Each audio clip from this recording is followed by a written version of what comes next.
Hello viewers, welcome to my channel.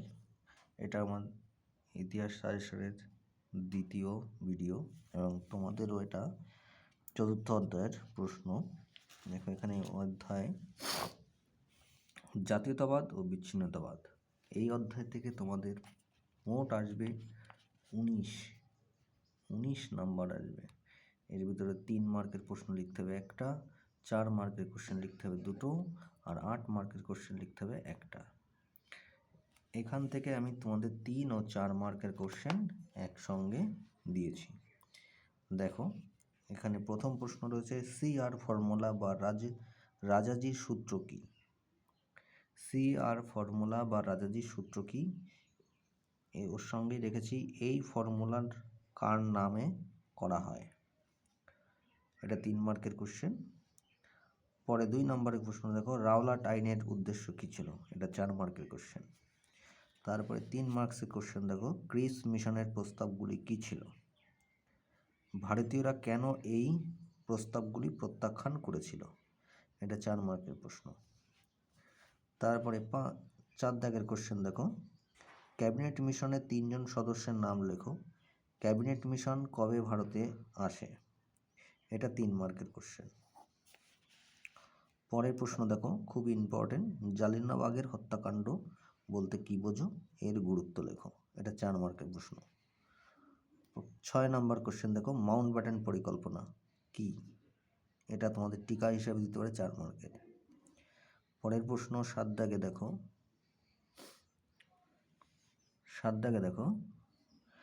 কবে এবং কাদের মধ্যে লখনৌ চুক্তি স্বাক্ষরিত হয়?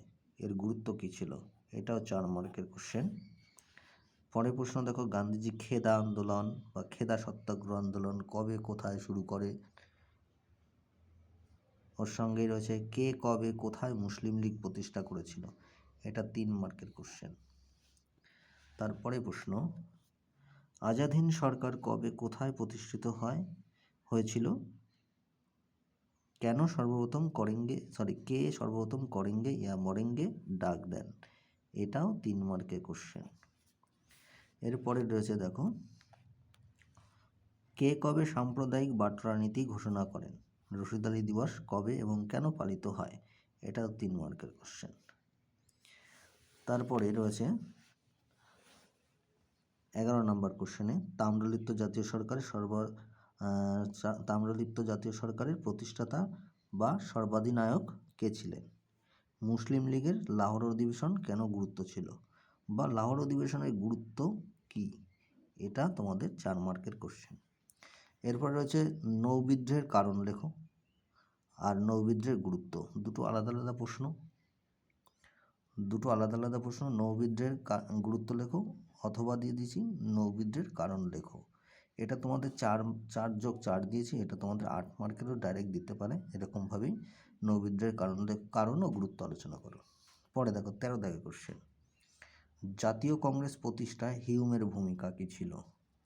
এখানে জাতীয় কংগ্রেস প্রতিষ্ঠায় হিউমের ভূমিকা কী ছিল আর এখানে জাতীয় কংগ্রেসের কার্যাবলীটা একটু দেখে রাখবা, কার্যাবলী। তারপরে 14 দাগের কোশ্চেন দেখো জাতীয় কংগ্রেসের উদ্দেশ্য কী ছিল? মানে জাতীয় কংগ্রেস প্রতিষ্ঠার উদ্দেশ্য কী ছিল হবে, ঠিক আছে? এরকমভাবেও দিতে পারে জাতীয় কংগ্রেস প্রতিষ্ঠার উদ্দেশ্য কী ছিল, অথবা দিতে পারে জাতীয় কংগ্রেস প্রতিষ্ঠার উদ্দেশ্য কী ছিল, একই হবে। লাস্ট কোশ্চেন আমি তোমাদের এই অধ্যায় থেকে রেখেছি 3 ও 4 মার্কের মধ্যে আইন অমান্য আন্দোলনের কারণ লেখো অথবা দিয়ে ফলাফল বা গুরুত্ব। তা আইন অমান্য আন্দোলনের কারণ দেয় আর গুরুত্ব দেয়, ঠিক আছে? এই কটা তোমাদের হচ্ছে গিয়ে 4 মার্কের কোশ্চেন ও 3 মার্কের কোশ্চেন একসঙ্গে রেখেছি। আর এই অধ্যায় থেকে তোমাদের যে 8 মার্কের কোশ্চেন লিখতে হবে তার মধ্যে দেখে নাও আমি তোমাদের প্রশ্ন রেখেছি 6টা। এই 6টাই খুবই ইম্পর্টেন্ট কোশ্চেন। তার মধ্যে প্রথম কোশ্চেন রয়েছে আলিগড় আন্দোলন সংক্ষিপ্ত পরিচয় দাও, অথবা মুসলিম সমাজের অগ্রগতিকে স্যার সৈয়দ আহমেদ খান ও আলিগড় আন্দোলনের ভূমিকা কী ছিল? পরে 2 দাগের কোশ্চেন দেখো 1942 খ্রিস্টাব্দে ভারত ছাড়ো আন্দোলন সম্পর্কে একটি নিবন্ধন লেখো। মানে এখানে তোমরা এখানে ভারত ছাড়ো আন্দোলনের কারণ ও ফলাফল লিখবে। তারপরে প্রশ্ন দেখো 3 দাগে 1919 সালে ভারত শাসন আইনের বৈশিষ্ট্য ও ত্রুটিগুলি আলোচনা করো। 4 নম্বর কোশ্চেন, অসহযোগ আন্দোলনে কৃষক ও শ্রমিক শ্রেণীর ভূমিকা আলোচনা করো। তারপরে 5 নম্বর কোশ্চেন দেখো, ভারতের জাতীয়তাবাদ রাজনীতিতে গান্ধীজির উত্থান কিভাবে হয়েছিল। এখানে 6 নম্বর কোশ্চেন দেখো, ভারতের স্বাধীনতা আন্দোলনে নেতাজি সুভাষচন্দ্র বসু ও আজাদ হিন্দ ফৌজের অবদান আলোচনা করো। এখানে এই 6টা কোশ্চেনই রেখেছি।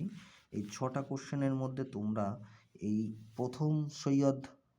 প্রথম প্রশ্নটা আলিগড় আন্দোলন, এটা একটু ভালো করে দেখে যাবা। তারপরে ভারত ছাড়ো আন্দোলনটা আরও ভালো করে দেখবা। আর এই যে লাস্টে যে কোশ্চেনটা রেখেছি, ভারতের স্বাধীনতা আন্দোলনে নেতাজি সুভাষচন্দ্র বসু আজাদ হিন্দ ফৌজের অবদান, এই কোশ্চেনগুলো খুব সুন্দর করে ভালো করে দেখে যাও। এই প্রশ্নগুলোই থাকবে। আর আমার এই ভিডিওটি যদি ভালো লেগে থাকে তা অবশ্যই একটা সাবস্ক্রাইব করো পরের ভিডিওর জন্য এবং বন্ধুদের কাছে শেয়ার করো। Thank you.